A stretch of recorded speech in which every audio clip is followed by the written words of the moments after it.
The arrival of the galactic envoy. It was a calm, sunny morning on Earth when everything changed. People went about their daily routines, unaware of the storm that was about to descend. Suddenly, the skies darkened. Something massive moved through the clouds, casting a shadow that seemed to stretch for miles. It was no ordinary storm. The object was a ship, an alien vessel larger than any city humans had ever built.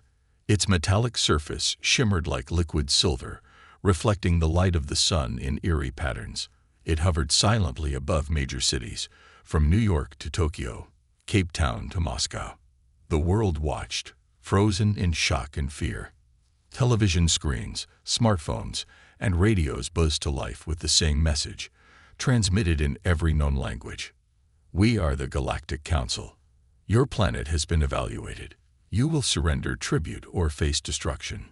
The voice was cold, calculated, and emotionless. It sent chills down the spines of anyone who heard it. Children clung to their parents. Leaders rushed to underground bunkers. The world stood still. Inside the United Nations headquarters, chaos erupted. World leaders shouted over one another, demanding answers, debating whether the message was real. Scientists scrambled to analyze the ship, their computers struggling to comprehend the alien technology. Military generals prepared for the worst, though they all knew Earth's weapons were no match for such a force. In a secure room beneath the chaos, the President of Earth, a man known for his calm demeanor, gathered his closest advisors. "What do they mean by tribute?" he asked, though he already knew the answer. An aide, her voice trembling, replied, "Tribute usually means resources, wealth, or," she hesitated, "slaves." The room fell silent. The implications were horrifying. The Galactic Council didn't just want gold or oil. They wanted Earth's people. The president stood, his face unreadable. "We cannot give in," he said firmly. "If we surrender now, we lose everything. But how do we fight something like that?" He pointed to the screen showing the massive ship hovering ominously over the city. In space, aboard the alien vessel, the Galactic Council observed Earth with disinterest. To them, this was just another primitive planet to add to their collection. They had done this countless times before. Resistance was futile. Planets that refused to pay tribute were annihilated, their resources harvested, and their populations enslaved or eradicated. "They won't fight," one of the council members, a creature with shimmering blue skin and 4 eyes, said confidently. "Humans are weak. They value their lives too much to resist." Another member, taller and more menacing, added, "We should prepare the harvesters. This will be over quickly." But one of the younger members of the council, an officer who had studied Earth, hesitated. "Humans are unpredictable," she said quietly. "They are known for doing the unexpected." Her warning was ignored. The council sent another message to Earth, giving them 24 hours to respond. The countdown began. Back on Earth, panic spread like wildfire. News outlets speculated wildly about what would happen next. Some people begged for surrender, arguing that survival was more important than pride.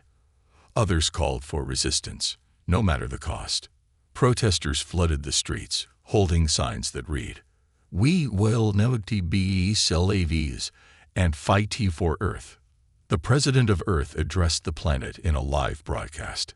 His voice was steady, but his eyes betrayed the weight of the moment. "People of Earth," he began, "we face a challenge unlike any in our history, but we are stronger together. We will not bow to fear. We will respond with courage." In the secure room, a plan began to take shape. Scientists, military leaders, and diplomats debated fiercely, but it was the president who made the final decision. "We will send them a message," he said. A single word. His advisors looked at him in confusion. "What word?" someone asked. The president's expression was unreadable. "The only word they need to hear." The next morning, as the world held its breath, the message was transmitted back to the Galactic Council.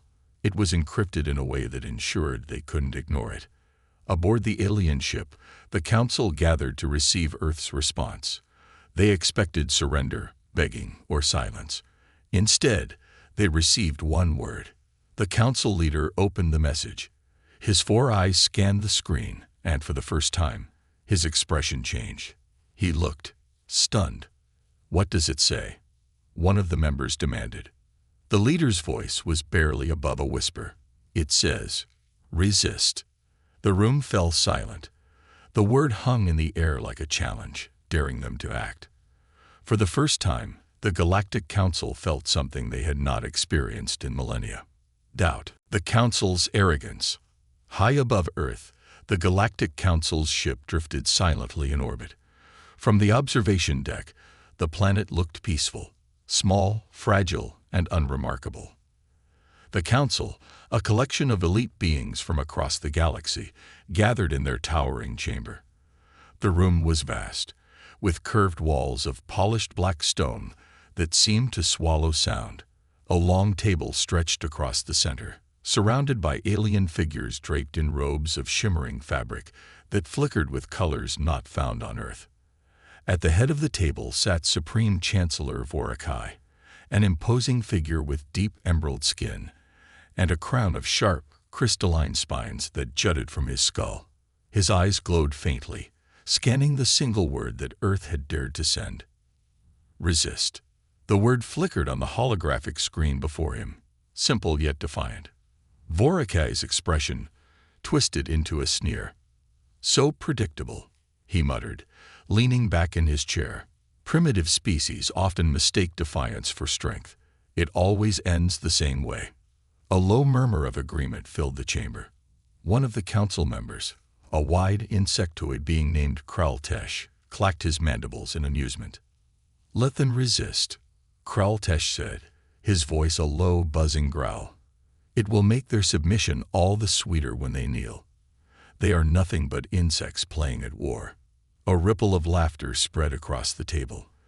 The Council had conquered dozens of worlds, some far more advanced than Earth. Resistance was always short-lived.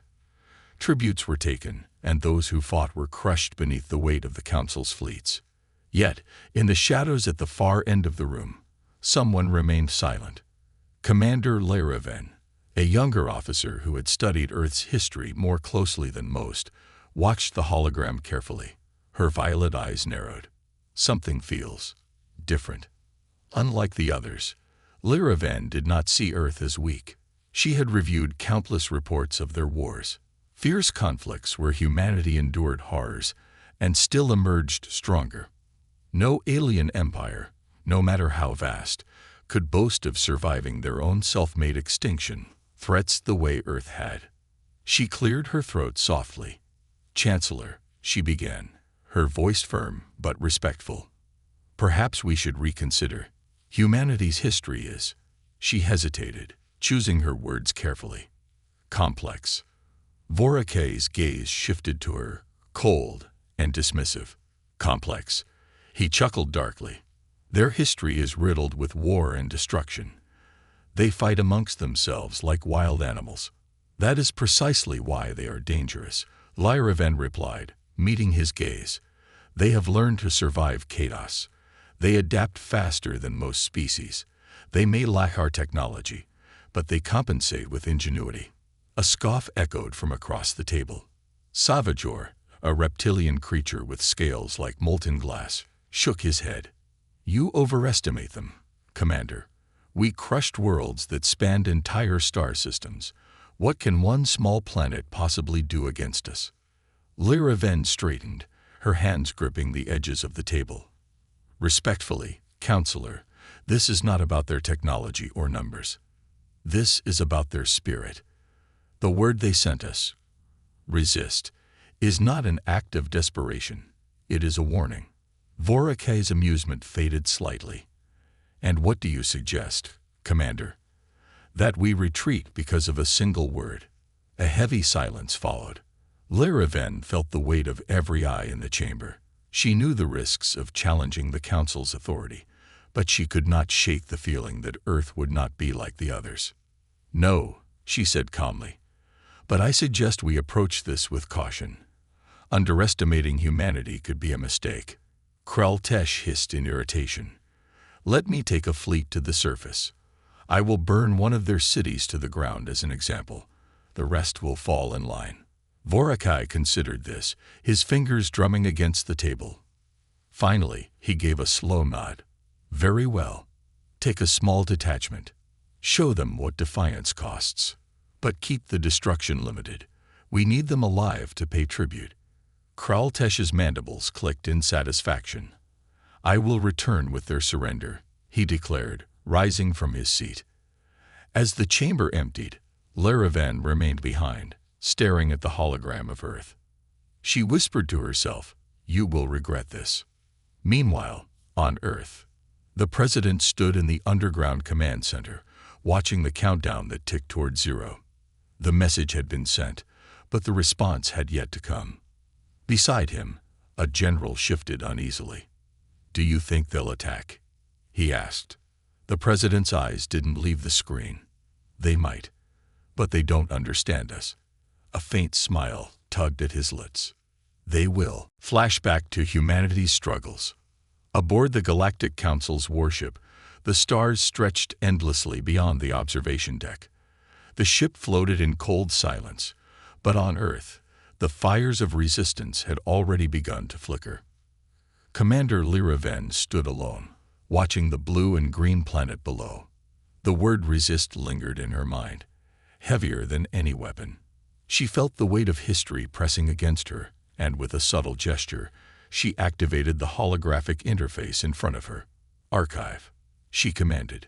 Display Earth's war history. Full access. The hologram shimmered, and Earth's long, brutal history unfolded before her. Each war, conflict, and revolution played out in ghostly detail, a tapestry woven with blood, courage, and sacrifice.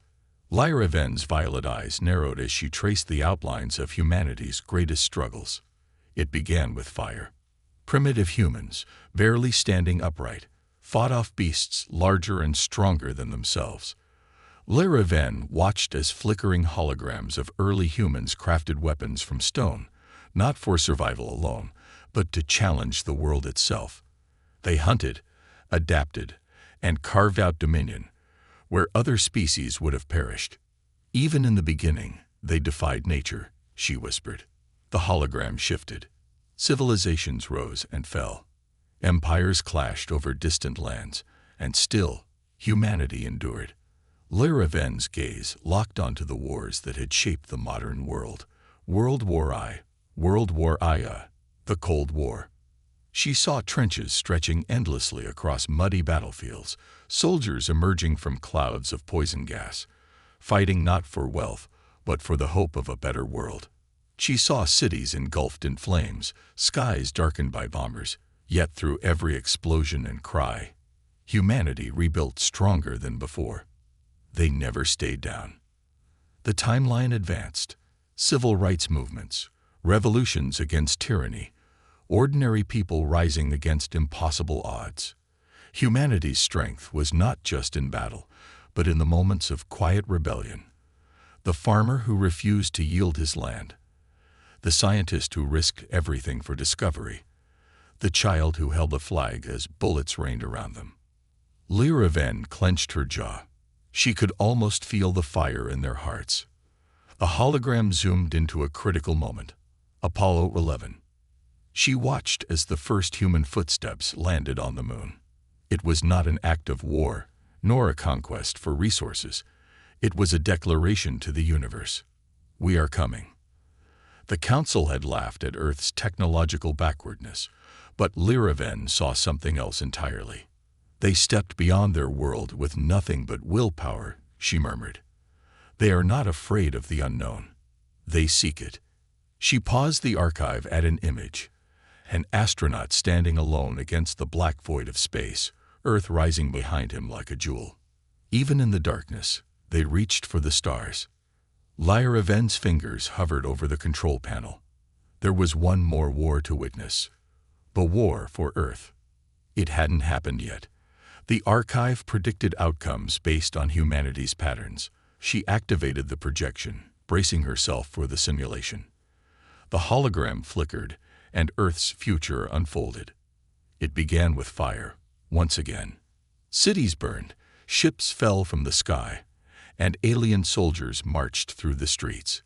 But the simulation didn't show surrender. It revealed resistance, like wildfire spreading across continents.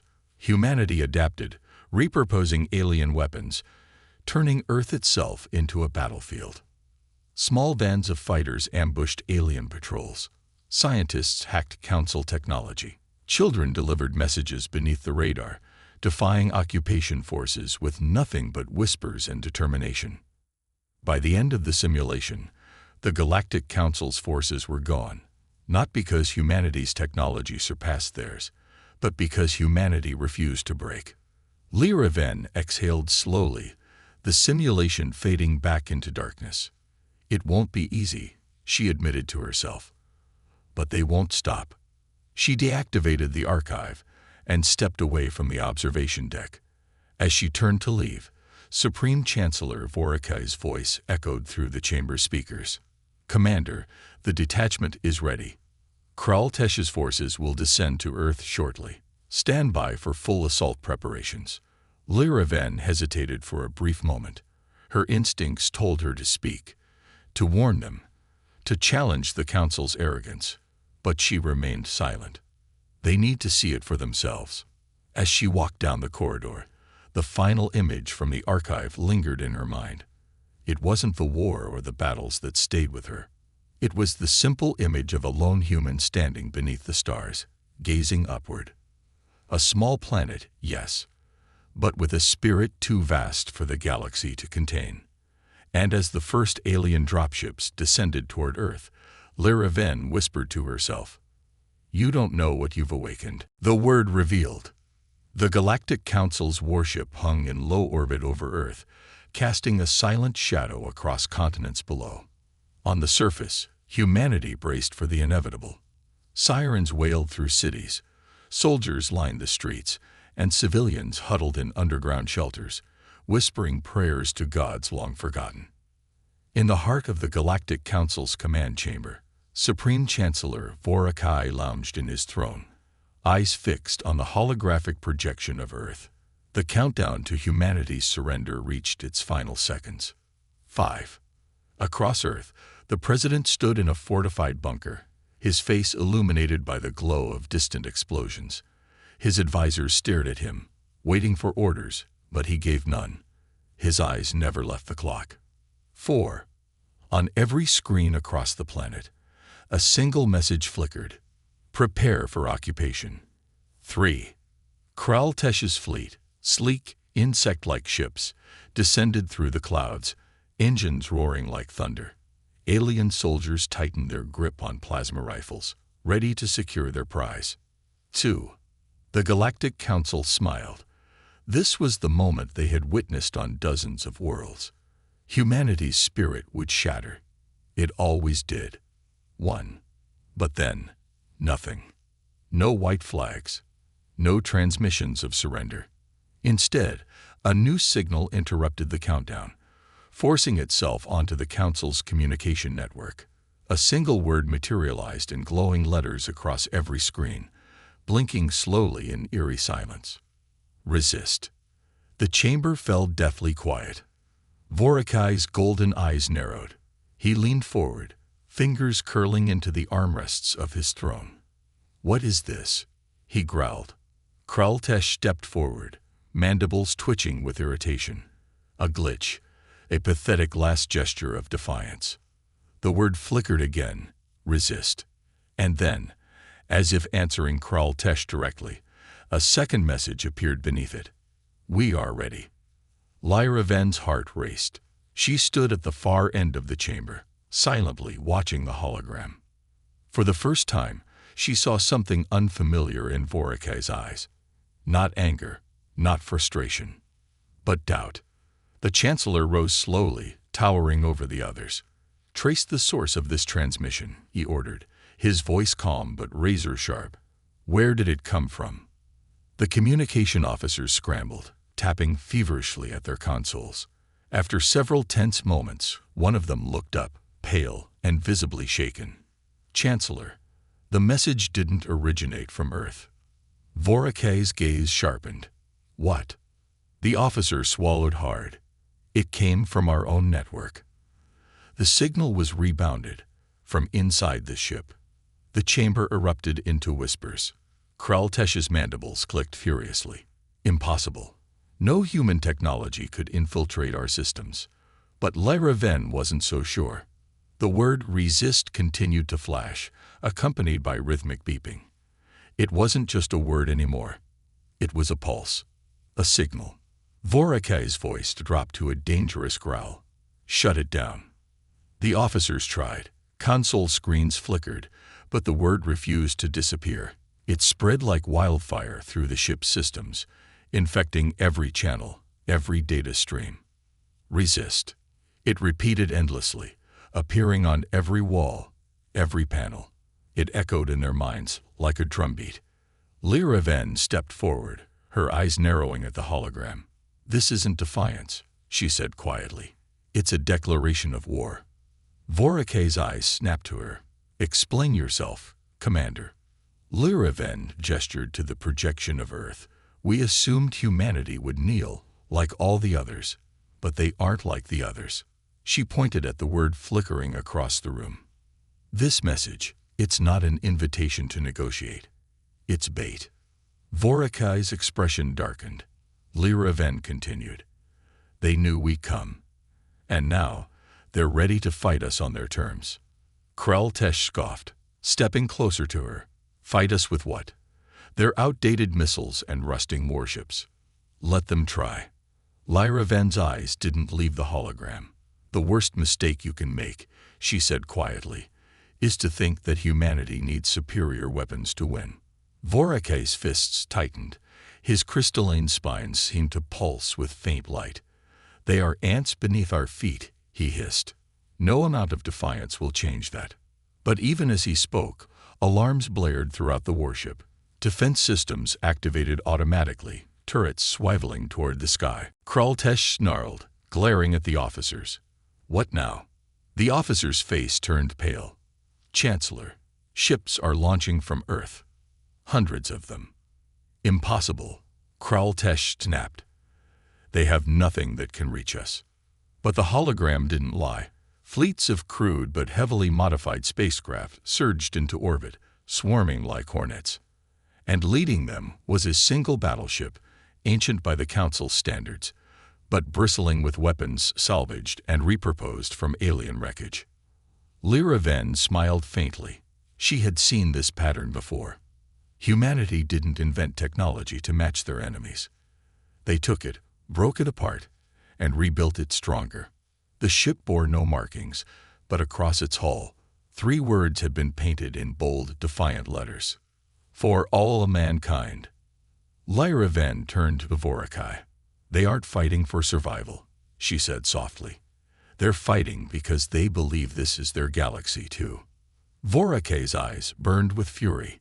Then let them come.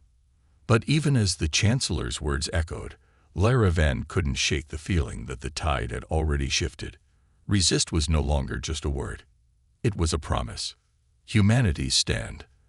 The first shot wasn't fired by the Galactic Council. It came from Earth. As Kraltesh's fleet descended through the clouds, a sudden streak of light cut across the sky. From the mountains of South America, an ancient missile silo, thought long abandoned, roared to life.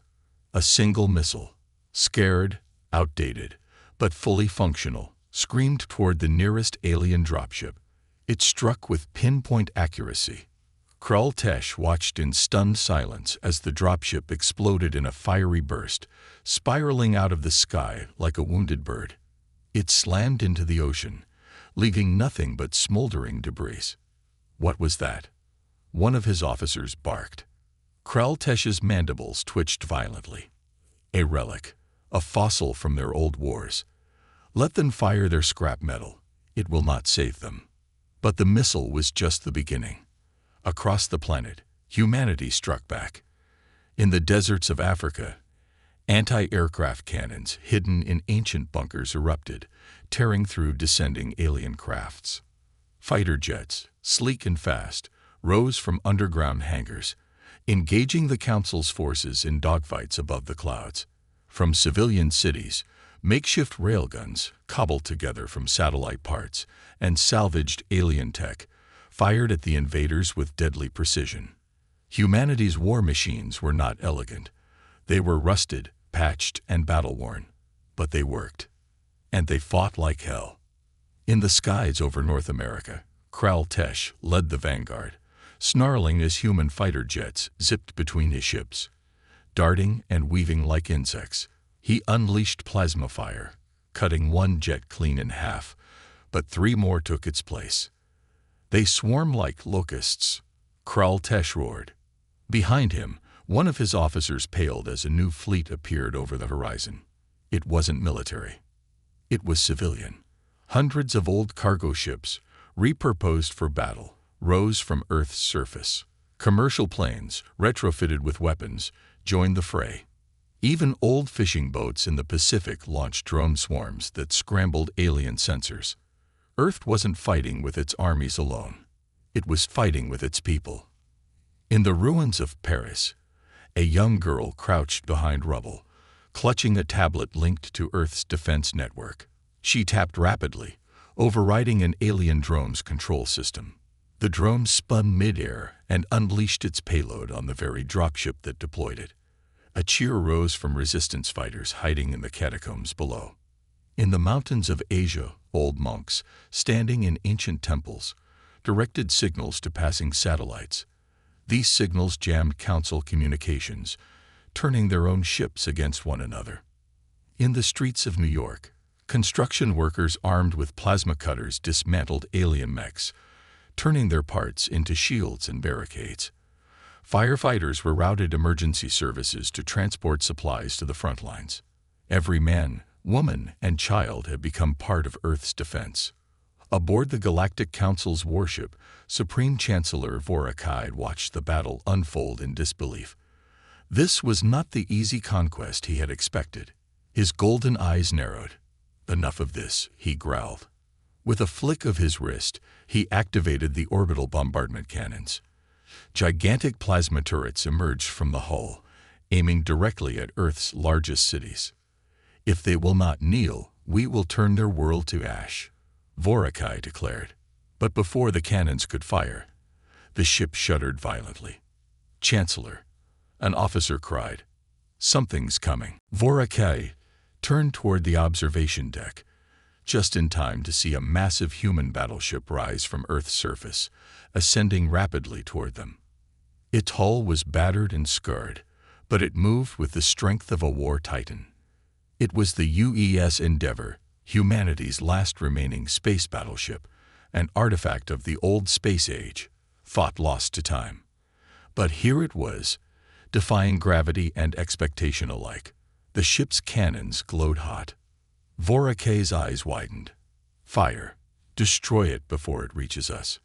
Alien turrets swiveled, opening fire on the Endeavour. Plasma beams tore through space, but the old battleship maneuvered like a predator, dodging fire it had no right to evade. With a deafening roar, the Endeavour returned fire. A railgun shot, fired at near light speed, punched through the Council's warship, slicing it from stern to bow.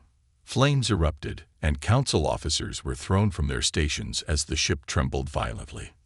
Vorakai gripped the railing, his eyes burning with rage. How is this possible? At the far end of the observation deck, Liraven stood in silence, watching humanity fight. She had warned the Council. "They don't fight for survival," she said softly. "They fight for each other."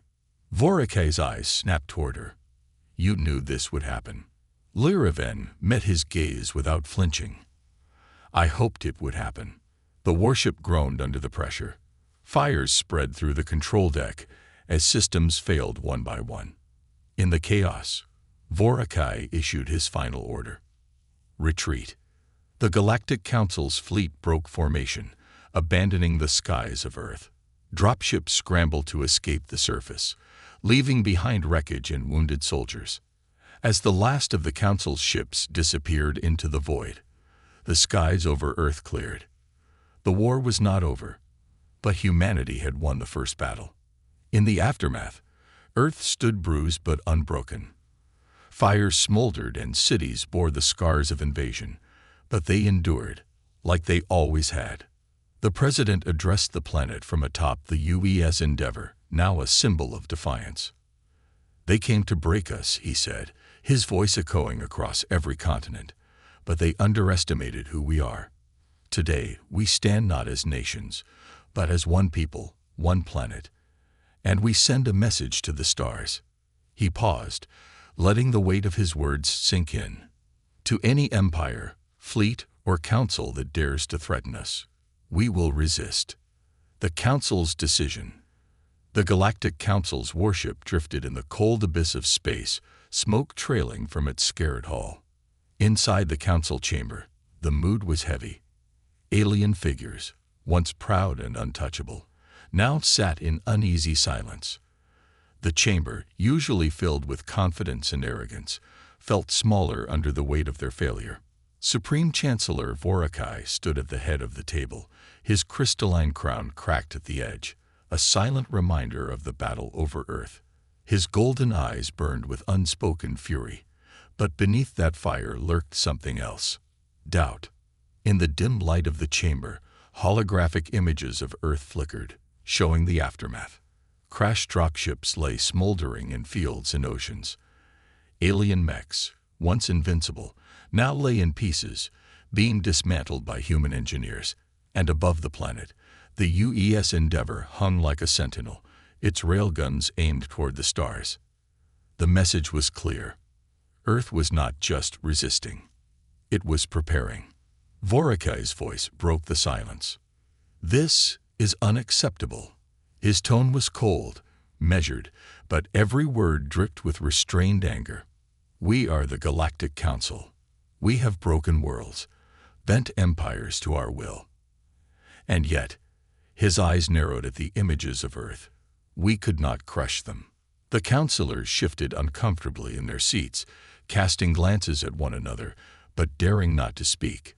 Finally, Kraltesh, his mandibles still twitching with the sting of humiliation, slammed a clawed fist on the table. "This was an anomaly," he snarled. "A mistake. Had we committed more ships, more firepower, they would have resisted all the same," Lyra Ven interrupted from the far end of the table.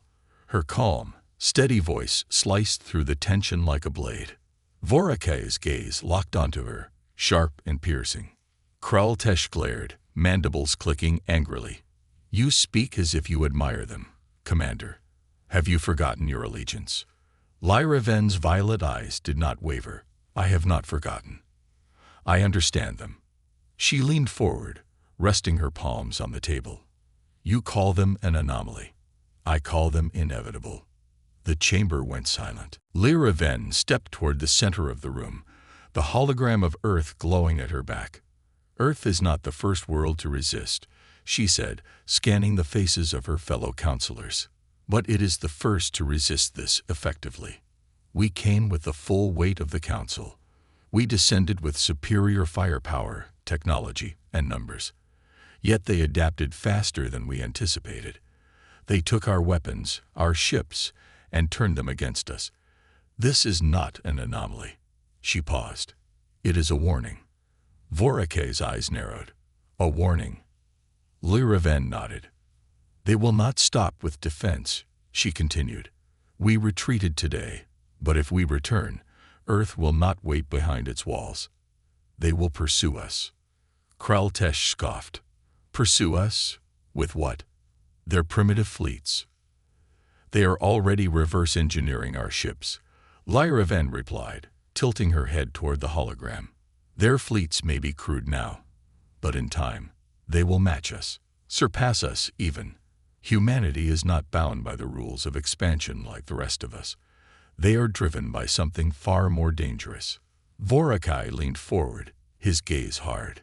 "And what exactly is that?" Lyra Ven met his eyes without hesitation. "Hope." The word lingered, echoing softly in the chamber. For a long moment, no one spoke. The counselors shifted in their seats, murmuring in hushed tones. Kraltesh's mandibles twitched again, but this time he remained silent. Vorakai broke the silence. "We cannot allow this hope to spread," he said, his voice colder than before. "If Earth becomes a beacon, other worlds will rise. They will see humanity as a symbol of resistance." He turned his gaze to the counselors. "This council must decide. Do we crush them now, at any cost?" Kraltesh immediately raised his hand. "We should return with a full armada, burn their cities to the ground, make an example of them." Several counselors murmured in agreement, but many others hesitated. Lyraven's voice cut through once more. "If you return with an armada," she said quietly, "you will not face the same Earth." Vorakai's eyes narrowed. "Explain." Lyraven stepped closer to the hologram. "Earth learned from this invasion. Even now, they are preparing. The next time we return, we will not face missiles and outdated warships." She paused. "We will face a united planet, armed with our technology.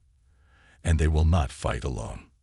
The hologram shifted, displaying not just Earth, but neighboring systems. Small colonies and independent planets flickered to life. "If we push too hard," Lyraven continued, "other worlds will see Earth as a rallying point. They will ally with humanity, and the war you wish to prevent will engulf the galaxy."